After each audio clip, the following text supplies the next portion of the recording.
si le Superman de Richard Donner a autant cartonné et a été un tel phénomène aux États-Unis en 79, c'est pas un hasard. C'est parce que l'Amérique sortait d'une longue crise morale depuis le Watergate, depuis le Vietnam, la crise des otages en Iran.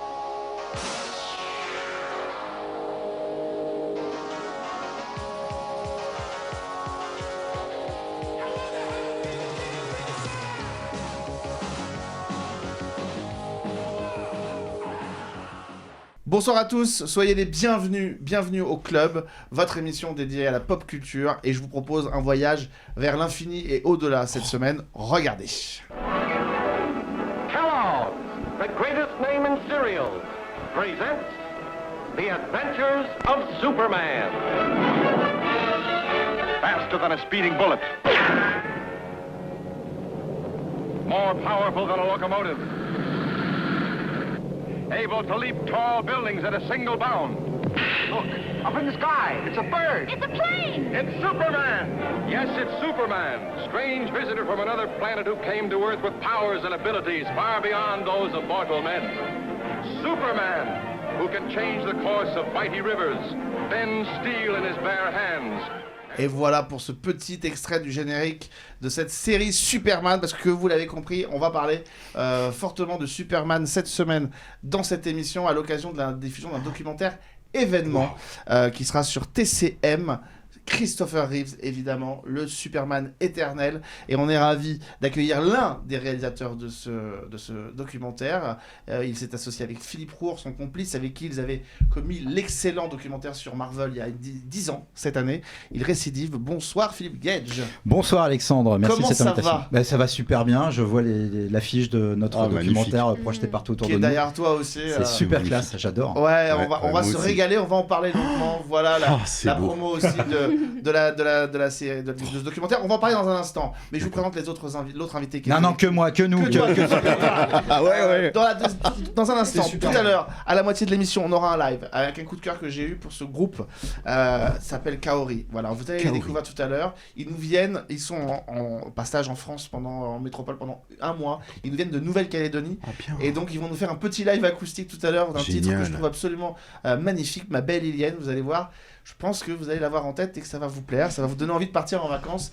C'est un groupe absolument formidable, on va les avoir avec nous tout à l'heure. Et puis notre troisième invité, je lui remettrai peut-être la palme de l'invité le plus courageux pour rejoindre ce studio. D'habitude on vous dit pas comment se passent les coulisses, mais là je suis obligé de vous le dire. On enregistre cette émission vendredi dernier et on est au lendemain des malheureusement terribles événements qui se sont passés dans l'Ardèche. Il a été coincé sur l'autoroute, cet homme. Il était coincé, il a failli ne pas pouvoir arriver, et je te remercie vraiment vraiment chaleureusement d'être là, parce qu'on avait vraiment envie de te recevoir, Frédéric Raillot.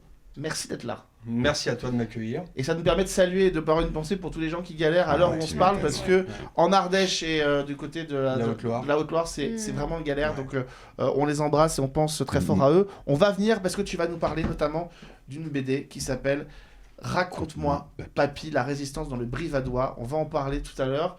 Et bien, tous les univers, tout est lié. On va en parler. Et pour m'accompagner dans cette émission, elle a été chroniqueuse longtemps sur les réseaux sociaux. Elle continue avec sa chaîne brillante que j'adore, qui s'appelle La Bibliothèque de Poche. Elle a rejoint l'équipe cette année. Lola Moreau est avec moi. Comment ça va? Ça va et toi?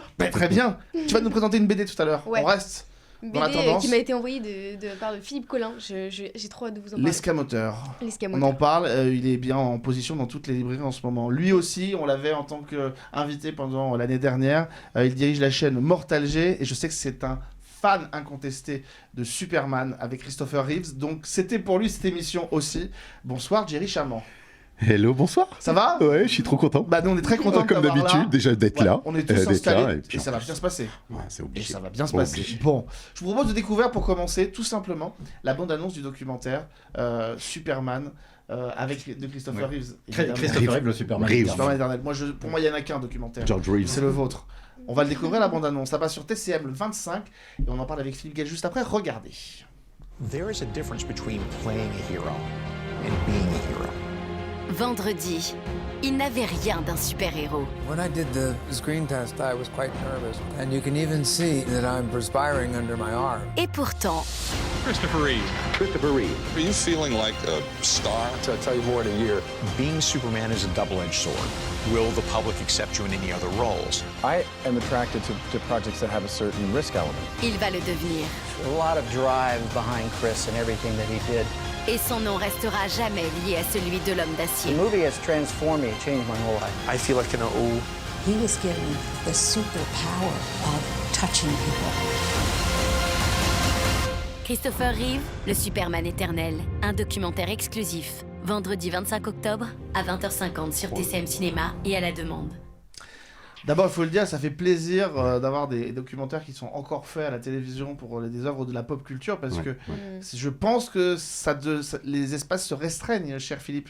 Je te confirme, Alexandre, je me permets de te tutoyer. Bien sûr. D'abord, merci pour l'invitation et merci de nous offrir cette belle exposition sur le documentaire dans cette chouette émission. On adore et on a adoré parce que c'est plus qu'un documentaire sur Superman, c'est un documentaire sur Christopher Reeve qui effectivement est Superman devant l'éternel, mais on oublie qu'il a fait plein d'autres choses aussi, notamment il a repris je crois le rôle de James Stewart dans Fenêtre sur cour, donc oui, dans un téléfilm. Dans un téléfilm. Mais comment c'est né ce projet ? Alors ce projet qui est en effet pas évident à caser sur une chaîne de télé française. En effet, les documentaires de pop culture sont, les espaces sont de plus en plus restreints, ça c'est vrai. Nous on a eu tout de suite, très rapidement, l'intérêt de TCM Cinéma parce qu'en effet, la chaîne était intéressée par l'archive qui est au cœur de ce film, de ce documentaire. Cette archive, c'est une interview que j'ai eue l'immense privilège de pouvoir faire en février 2004, de Christopher Reeve chez lui, à son domicile, à Bedford, dans l'État de New York. Donc en février 2004, donc quelques mois avant sa mort. Je le précise parce que c'est important, c'était une interview qui était faite à l'époque dans le cadre d'un festival qui s'appait le festival Jules Verne, qui était à Paris, au Grand Rex à Paris, qui n'existe plus aujourd'hui.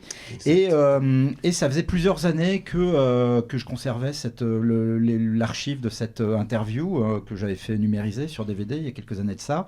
Et à l'approche du 20e anniversaire de la mort de Christopher Reeve, qui est donc ce mois d'octobre 2024, je me disais que c'était vraiment dommage de laisser cette archive, qui est quand même un très beau document, la laisser prendre la poussière bêtement, alors que même si dans l'interview Christopher Reeve ne livre pas de scoop absolu, il y a vraiment la force de l'image, la puissance du témoignage, il y a l'émotion qui se dégage du fait de voir cet homme qui est cloué à son fauteuil sans quasiment plus rien pouvoir bouger, qui respire à l'aise d'une machine et qui pourtant fait preuve d'une résilience extraordinaire, d'un sens de l'humour et de l'autodérision qui, le jour de l'interview en 2004, moi m'avait bouleversé, ainsi que l'équipe qui était avec moi. Et donc la jeunesse du documentaire, elle s'est nouée là-dessus, sur le fait de se dire, bon, il y a cette archive, qu'est-ce qu'on peut faire à l'approche des 20 ans de la mort de Christopher Reeve ? C'est le moment de lui rendre hommage, et de rendre hommage au mythe de Superman, et de cette rencontre entre les deux qui s'est produite en 78 dans le film de Richard Donner. Si je me trompe pas, d'ailleurs, au moment où tu l'interviews en 2004, pour le Festival Jules Verne, c'est le moment où du coup il doit participer à Smallville. Ah oui. Alors je me rappelle plus s'il a déjà tourné à ce moment-là. C'est en fin de saison 4, donc oui, ça tout doit à fait, correspondre. Exactement. Il a tourné dans 2 épisodes ou 3 épisodes, je me rappelle plus exactement. Un professeur un peu fou. Virgil Swan, ouais, tout à fait, qui est ce scientifique qui va révéler à Clark Kent, qui est joué par Tom Welling, qui va lui révéler les origines, ses véritables origines. Kryptoniennes. Exactement. Kryptonienne. Jerry, toi, Superman, ça a une place importante dans ton cœur. Ce Superman-là, je veux dire, notamment. Alors, le personnage en tant que tel, mais... Obligé. Déjà, parce que déjà, c'est la bande dessinée et la déclinaison, pour moi, la première déclinaison réelle au cinéma, comme You'll Believe a Man Can Fly, vous allez croire qu'un homme peut voler, c'est ce Superman-là. J'ai grandi avec lui, puisque je suis de la génération 70 et 80, on va dire génération 80, mais j'ai vraiment grandi avec ce Superman. Donc pour moi, c'est la représentation même du gentil, du héros qui sauve, du héros qui n'est pas... J'adore Henry Cavill, mais la représentation d'Henry Cavill, à un moment donné, il détruit, il casse, il est plus dans le... Il tue. J'allais y venir, effectivement, il tue. Il tue, alors ce que ne fait pas ce super-héros, puisque dans les premiers comics, il n'était pas question qu'il tue. Aujourd'hui, on a un Superman qui a été modifié, qui s'est adapté, bien sûr, à nos années 2024, 2025, et je parle là de plutôt 2006, 2005. Et là, ce Superman, pour moi, c'est je dirais, c'est le god des héros. C'est Christopher Reeve. T'en as combien de Superman dans ta collection ? Alors, je vais en avoir un nouveau, puisque aujourd'hui même, nous parlons justement de la sortie de ce documentaire, et pas plus tard qu'hier soir, en fait, McFarlane vient de sortir la figurine de Christopher Reeve. Donc c'est la première fois, donc je l'ai commandé, bien sûr. Hier soir, ça buguait sur les réseaux, c'était infernal pour essayer de la... Ça fait combien ? Je sais pas, j'ai 7,20 m de linéaire de Superman et de Wonder Woman, donc j'ai autant de Superman que de Wonder Woman, mais j'en ai quelques-uns. Si on fait une deuxième partie au documentaire, tu sauras qu'il faut appeler. Et oui, beaucoup de choses. Ouais. On l'a pas dit, mais l'autre rareté qu'il y a dans ce documentaire, c'est la présence en voix off de Pierre Arditi, qui était la voix française de Superman de Christopher Reeve. Ma première question, alors là c'est purement une question technique, mais que j'ai ressenti en voyant cette bande-annonce. Comment se fait-il, quand on a la chance d'avoir Pierre Arditi, que la bande-annonce se focalise autant sur la VO ? Ça, c'est une belle question.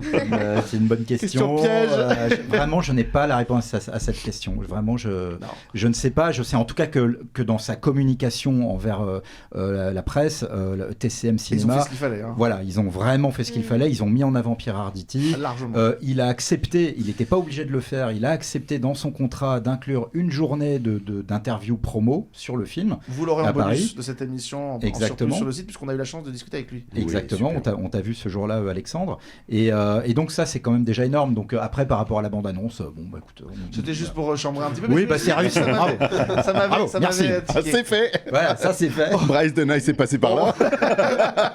Au-delà de ce document formidable, ça prend combien de temps de faire un tel docu, de rassembler les images, les interlocuteurs ? Il y a beaucoup de gens qui interviennent. Ouais. Alors, en gros, on a commencé à vraiment travailler concrètement sur la production du film il y a un peu plus d'un an. Donc en septembre 2023, quand tout a été signé avec la chaîne, avec la production CPB Film, et qu'on a eu l'assurance d'avoir aussi le soutien du CNC, qui était non négligeable vu l'économie restreinte avec laquelle s'est fait ce documentaire.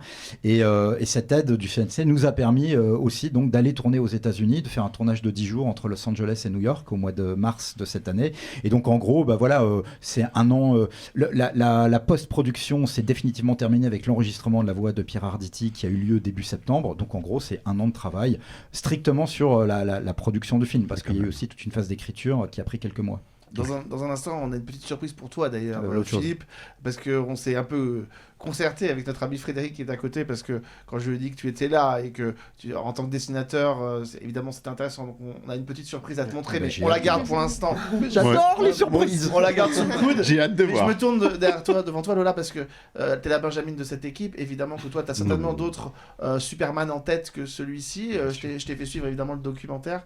Voilà, qu'est-ce que ça représente ? Tu vois beaucoup de choses avec moi depuis le début de cette saison. Absolument, mais c'est génial. Je trouve ça génial parce que, je trouve qu'il y a des figures qui changent pas. C'est-à-dire qu'on voit, par exemple, je sais pas, Spider-Man, il y a quand même eu beaucoup de Spider-Man où il y a des figures différentes selon les générations. Je vois mes petits cousins qui ont une autre idée de ce qu'était Spider-Man, par exemple. Et avec Superman, j'ai l'impression que c'est quand même une figure qui ne bouge pas. On a son visage qui est ancré dans nos mémoires. Et même si je suis pas de la même génération, j'ai toujours cette tête-là, en fait, qui me vient quand je pense à Superman. Et donc, même s'il y a des figurines, etc., on a toujours sa tête. Et je trouve ça incroyable d'avoir cette intemporalité. D'où le sous-titre du documentaire ? C'est le ça ? Superman éternel. Oui, c'est vrai qu'il y a le mot éternel s'applique à la fois à Christopher Reeve, puisqu'on constate quand même que pour beaucoup d'Américains notamment, à ce jour, et même chez les plus jeunes générations, Christopher Reeve reste le visage le plus marquant, le plus emblématique de l'essence de Superman. Et puis, il y a en effet, il y a un côté éternel et intemporel, c'est très juste ce que tu as dit, à la figure du mythe Superman, qui, dans sa création, renferme tellement d'archétypes profonds qui renvoient à la mythologie ancienne, à la religion. Et tout ça résonne et font de ce personnage quelque chose une création beaucoup plus profonde et pérenne que l'image qu'on peut en avoir de représentant patriotique un peu superficiel de l'Amérique, quoi. Et oui, il y a quelque chose de pérenne, d'éternel, y compris dans ses traits. Et c'est vrai que c'est un personnage très très dur à aborder en fiction Superman et à faire évoluer, parce qu'en même temps les gens n'ont pas forcément envie qu'il évolue, et voilà. Parce qu'il représente des valeurs aussi, c'est aussi tout un bouquet de valeurs qui représente... Oui, et ce sont des valeurs qui sont particulièrement qui ont particulièrement une actualité particulièrement aiguë en temps de crise. Le premier, la création de la bande dessinée a eu lieu au milieu des années 30, en pleine montée du nazisme en Europe et en pleine Amérique de la Grande Dépression. Le film de Richard Donner, celui qui nous a construit culturellement avec Superman, est sorti en 1979 dans une Amérique qui voulait vraiment sortir, qui était à la fois dans une période de guerre froide et qui sortait à peine, qui était encore dans une grosse période de crise économique. Et le film de James Gunn en 2025, on ne sait pas du tout quoi en attendre, mais ce film va clairement sortir dans un contexte de crise morale internationale et économique, politique, etc., qui est là, qu'on ne peut pas nier. Donc je pense que ça va redonner aussi à ce film une actualité pressante. On ne sait pas quoi en attendre, mais est-ce que tu dirais que justement James Gunn a intérêt et semble vouloir aller quand même vers une figure plus positive, pour coller à celle de Christopher Reeve après celle de Henry Cavill, qui était quand même une volonté très sombre de vouloir à tout prix, quasiment presque une espèce d'intellectualisation à mort du personnage, et il va aller dans cette direction-là, coller plus à l'image qu'on en a de Christopher Reeve et de Brandon Routh aussi, qui l'a rejoué, qui était très bien. Les derniers comics sont beaucoup plus sombres de Superman. Complètement. Depuis 20 ans, on a un Superman qui est sombre, qui est noir, qui est plus triste. Oui, c'est intéressant ça. Qui montre toutes ses souffrances. Moi, la dernière série de Superman que j'ai en comics, donc elle date de 10 ans, il est dur. C'est un Superman qui est dur. Sombre. Qui est sombre, qui est pas bien, qui subit toute la souffrance, en fin de compte, de la société. On perd le côté lumineux. Ils ont même changé, ils en ont même fait un chiisme en créant Injustice, puisque ça a été le jeu vidéo, mais c'était aussi le comics, l'Injustice d'un Superman qui, une fois que ses amours décèdent, il se venge et il tue tout le monde. Il tue tout le monde. Je le vois tuer Shazam, je le vois tuer ses amis, entre guillemets, et combattre contre eux, on le voit, et ça devient un héros violent qui a marché. Attention, et c'est ce qui est paradoxal, c'est qu'il a fonctionné. Cette série Injustice a cartonné. Il y a eu un jeu vidéo, puis un deuxième. Puis ensuite, il y a eu des bandes dessinées, puis une série de bandes dessinées. Et maintenant, on a des téléfilms, films d'animation sur Injustice. Et donc, ils attendaient un Superman les gens aiment bien, les bad guys, en fait. Ils aiment bien les méchants, ils aiment bien les gens qui sortent un peu du lot. Superman et Batman sont devenus... Enfin, moi, c'était les héros qui ne tuaient pas. C'est ça. Leur limite, c'était de ne pas tuer. Et en fin de compte, avec Injustice... c'est ce qui est arrivé. Batman tue, Superman tue. Oui. Alors que c'était leur limite. C'est ce qu'on a vu avec Henry Cavill qui... C'est ce qu'on ne veut pas, c'est ce qu'on ne voulait pas. Non, mais je pense qu'effectivement, la mission qui a été confiée à James Gunn, et il est complètement raccord avec ça, c'est de réinstaller une image solaire et positive de Superman. On voit bien d'ailleurs, là, il y a quelques jours, cette semaine même, il a posté, James Gunn, un visuel... Avec le chien Crypto, alors qui est vraiment emblématique du Superman candide, de la version candide et naïve et un peu enfantine de Superman. Et oui, c'est un pari très risqué, très gonflé. C'est clair. Mais je pense que c'est ce que j'attends. Oui, tout à fait. Moi, je pense que quelque part, je pense les fans purs et durs du Golden Age de Superman, c'est ce qu'ils attendent aussi. Mais je pense qu'une fois si James Gunn réussit sa mission, qui est de refaire de Superman un personnage de premier plan au cinéma, parce que finalement le film de Zack Snyder c'est un peu mi-figue mi-raisin, quoi. Ça a été un gros succès commercial, mais ça n'a pas été le phénomène qu'attendait Warner à l'époque. Parce que toute une partie des fans s'est désolidarisée de ce film pour les raisons que vous avez dit, qu'il était trop sombre, qu'il tue. Et là, James Gunn, il a vraiment pour mission de réenchanter le mythe de Superman au cinéma. Si c'est un carton au box-office, la marque sera de nouveau puissante commercialement, industriellement, et là je pense que peut-être il y aura des déclinaisons possibles, pourquoi pas d'univers un peu plus sombre, un peu plus dark, comme Warner a fait avec Joker par rapport à Batman. Mais ça veut dire que tu n'aurais pas pu... Oui. Pardon. Mais du coup, si en 2025 par exemple il y a un nouveau Superman qui sort, est-ce que ce côté naïf, est-ce qu'il correspondrait en fait à l'époque? Est-ce qu'on voudrait aujourd'hui C'est un pari risqué. Ça serait un remède, j'allais dire un doudou, mais Encore une fois, c'est comment un remède aux maux de l'époque. Oui, tout à fait. Encore une fois, c'est comme je pense que le fait que la bande dessinée, la création de Superman dans Action Comics en 1938, qui est l'année de sa première publication, si ça a été un succès instantané. Ça a été un succès par centaines de milliers d'exemplaires instantanés. C'est pas un hasard. C'est parce qu'encore une fois, je pense qu'il y avait un besoin conscient ou inconscient des lecteurs de l'époque et du grand public de se retrouver dans une icône protectrice. Si le Superman de Richard Donner a autant cartonné et a été un tel phénomène aux États-Unis en 79, c'est pas un hasard. C'est parce que l'Amérique sortait d'une longue crise morale depuis le Watergate, depuis le Vietnam. Il y avait aussi la crise des otages en Iran. Donc voilà, tout ça. Il fallait un héros. Il fallait un sauveur de l'humanité. Sans répondre par la violence. Sans répondre par la violence. D'ailleurs, on le voit à un moment donné, je crois que c'est dans le Superman 4, reprenez-moi si je dis une bêtise de mémoire, il prône toujours d'aller dans le bon sens, mais il récupère tous les missiles nucléaires de la planète pour les envoyer dans l'espace. On montre l'extrait dans le film. On va vraiment effectivement aller dans un... Il est là, en fait, et il réagit, c'est-à-dire que c'est plus un Superman juste de comics, mais il interagit avec notre propre vie. Et là, on se dit, il se positionne, en fait. Et le héros arrive comme s'il vivait vraiment. Admettons qu'il est aux États-Unis, on ne l'a jamais vu, il est là-bas, on se dit, il existe en fait, et il va chercher les missiles, et il dit, je ne veux plus de tout ça, je les envoie vers le soleil, etc., pour que ce soit la paix. Bien sûr, on se rend compte que ça marche pas comme ça. Mais je pense que ce héros est attendu, quel qu'il soit. On a toujours besoin.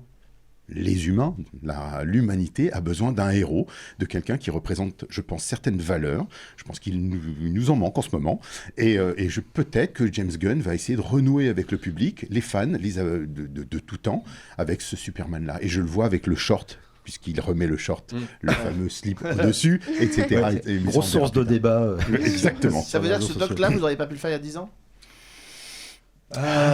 C'est difficile de mettre des trucs non, mais je veux dire, ça n'aurait peut-être pas correspondu, comme disait Lola. Je pense qu'en effet, ça aurait été beaucoup plus compliqué parce que déjà, on n'avait pas l'actualité des 20 ans et l'actualité du film qui va arriver. Et en effet, ce moment où on est où l'air du temps est beaucoup plus critique encore qu'il ne l'était il y a 10 ans. C'est compliqué de répondre à cette question. On va continuer évidemment de parler de ce formidable documentaire. Et puis il est entre de bonnes mains parce que il le dira pas, mais Philippe est un des meilleurs connaisseurs de la pop culture qu'on ait en France et de la production. Merci, je le dis. Voilà, il faut assumer. Le meilleur, monsieur. J'ai signé pour ça. Moi avec aussi. Philippe, Dédicace direct. Ils ont signé un magnifique documentaire sur Marvel. Il récidive.